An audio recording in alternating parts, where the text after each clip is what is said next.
Imagine the scene. You are standing in a square, in the middle of winter. Your hands are tied.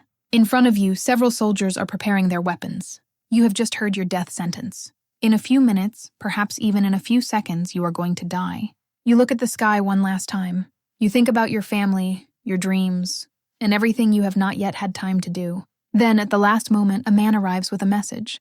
Your execution is canceled. You are going to live. This scene sounds like something from a film, yet it really happened. The man standing before the soldiers was Fyodor Dostoevsky. At that time, he was not yet the world-famous author of Crime and Punishment or the Brothers Karamazov. He was simply a 28-year-old Russian writer. But that day in December 1849 would transform his life and profoundly change the way he saw the world. So how did Dostoevsky find himself before a firing squad? And how did this terrible experience influence his novels? To understand, we must go back to the beginning of his story. Fyodor Dostoevsky was born in 1821 in Moscow, Russia.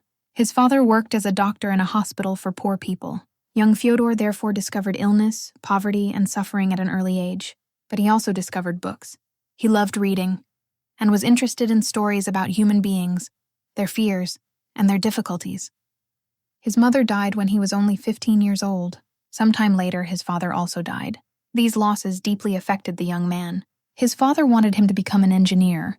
Dostoevsky therefore entered a military engineering school in St. Petersburg, but he did not really like this profession. What he wanted was to write. After his studies, he worked as an engineer for a while. Then he gave up this career to devote himself to literature. This decision was risky.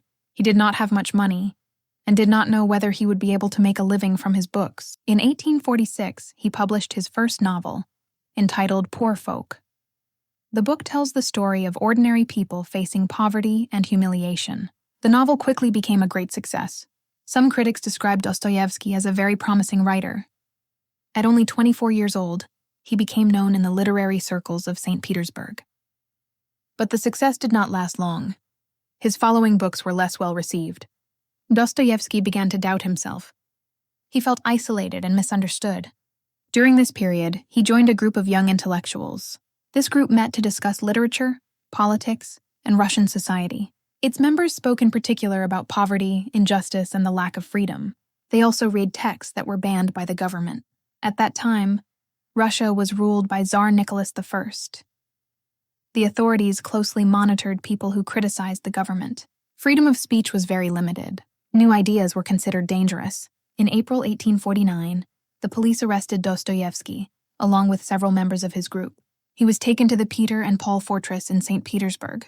He remained imprisoned for about 8 months. During this period, he waited without knowing exactly what would happen to him. He was questioned and put on trial. Finally, he learned that he had been sentenced to death. On 22 December 1849, the prisoners were taken out of their cells. They were taken to Semyonovsky Square in St. Petersburg. It was very cold. The men thought they were going to hear an official decision. But when they arrived in the square, they saw soldiers and posts. They then understood that they were going to be executed. The death sentence was read to them. They were given time to say one final prayer. Then the first prisoners were tied to the posts facing the soldiers. Dostoevsky was part of the next group. He therefore thought that he had only a few minutes left to live. At that moment, time seemed to change. Every second became extremely precious. Dostoevsky looked around him. He observed the light, the sky, and the people present. He thought about his brother. He also thought about all the years he could have lived. A few minutes earlier, those years had seemed ordinary. Now they seemed more precious to him than anything else. The soldiers prepared themselves. But just before the execution, a messenger arrived. He announced that the Tsar had decided to replace the death sentence. Dostoevsky would not be executed. His new sentence would be 4 years of hard labor in Siberia, followed by compulsory military service. In reality, the decision to cancel the execution had been made before the prisoners arrived in the square. But the condemned men did not know this. Everything had been organized to make them believe that their death was certain. For Dostoevsky, the relief was immense. He had just lost his life, then found it again within a few minutes. After this experience, he wrote to his brother. In his letter, he explained that from then on, he wanted to live differently. He understood that life was a gift, and that every minute could have great value, but he was not yet free. Soon afterwards, Dostoevsky was sent to Siberia. The journey was long and difficult. He arrived at a hard labor camp in Omsk. For 4 years, he lived with prisoners who had been convicted of different crimes. The conditions were terrible. The prisoners lived in cold, dirty, and overcrowded buildings. They had very little privacy. Dostoevsky had to wear chains. He suffered from the cold, hunger, and exhausting labor. He also regularly suffered from epileptic seizures. He had almost nothing to read. One of the only books allowed was a copy of the New Testament. But in the midst of this suffering, Dostoevsky carefully observed the other prisoners. He discovered violent men, but also men capable of kindness. He understood that a person could not be defined only by the crime they had committed. Even in a very dark place, a part of humanity could remain. This discovery became essential in his work. Later, in his novels, his characters are never completely good or completely bad. They make mistakes, they suffer, they contradict themselves. Sometimes they want to do good, but choose the wrong path. Dostoevsky always tries to understand what is happening in their minds. After 4 years in the camp, his sentence was not completely over. He still had to serve as a soldier in Siberia. He remained far from St. Petersburg for several years.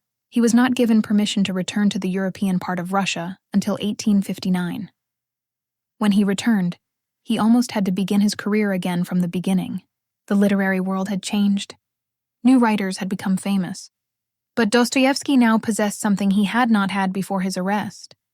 He knew fear, prison, and suffering. He also knew what it meant to receive a second chance. He used his experience of the camp to write notes from a dead house.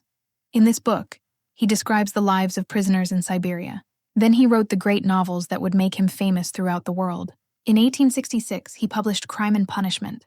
The novel tells the story of Raskolnikov, a poor young man who commits a murder. But the true subject of the book is not only the crime. Dostoevsky wants to show what happens in a person's mind after a terrible act. Raskolnikov tries to justify his crime, yet his conscience will not leave him in peace. He suffers inwardly and gradually distances himself from others. Through this story, Dostoevsky asks an important question. Can a human being live without listening to their conscience? A few years later, he published The Idiot. In this novel, a character tells the story of a man who was sentenced to death, then saved at the last moment. This scene closely resembles what Dostoevsky himself experienced. In it, he describes the anguish of waiting and the sudden importance of every second.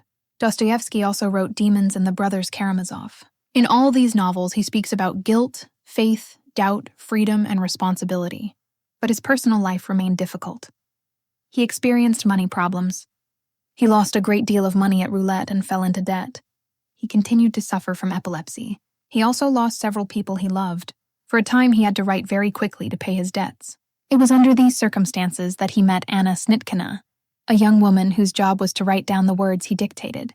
She later became his wife. Anna helped him organize his work and manage his finances better. Thanks to her, Dostoevsky gradually found a more stable life. Over the years, his books became more and more famous, but he never forgot the day when he thought he was going to die. This experience remained present in the way he wrote and thought. It taught him that life could disappear in a few seconds. It also showed him that a human being could change after a great ordeal. Dostoevsky does not present suffering as something beautiful or easy. Instead, he shows that a person can try to give meaning to what they have experienced. They can transform an ordeal into a new way of understanding life and other people. Dostoevsky died in 1881 at the age of 59. An immense crowd attended his funeral in St. Petersburg. The young writer who had once been sentenced to death had become one of the most important authors in world literature. His story reminds us of one simple thing. We often live as if our time were unlimited. We postpone our plans. We save certain words for later. Sometimes we forget the value of the people around us. Dostoevsky understood this value at the moment when he thought he was going to lose everything. After getting his life back, he did not become a perfect man. He continued to make mistakes, to suffer, and to face difficulties. But he used his second chance to write works that still speak to readers today. His story does not ask us to love suffering. Instead, it invites us to look at our lives more carefully, because we do not know how much time we have left. And sometimes, what we consider an ordinary day is already an extraordinary chance. And you, if you learned that you had only one day left to live, what would you do differently? Tell us in the comments.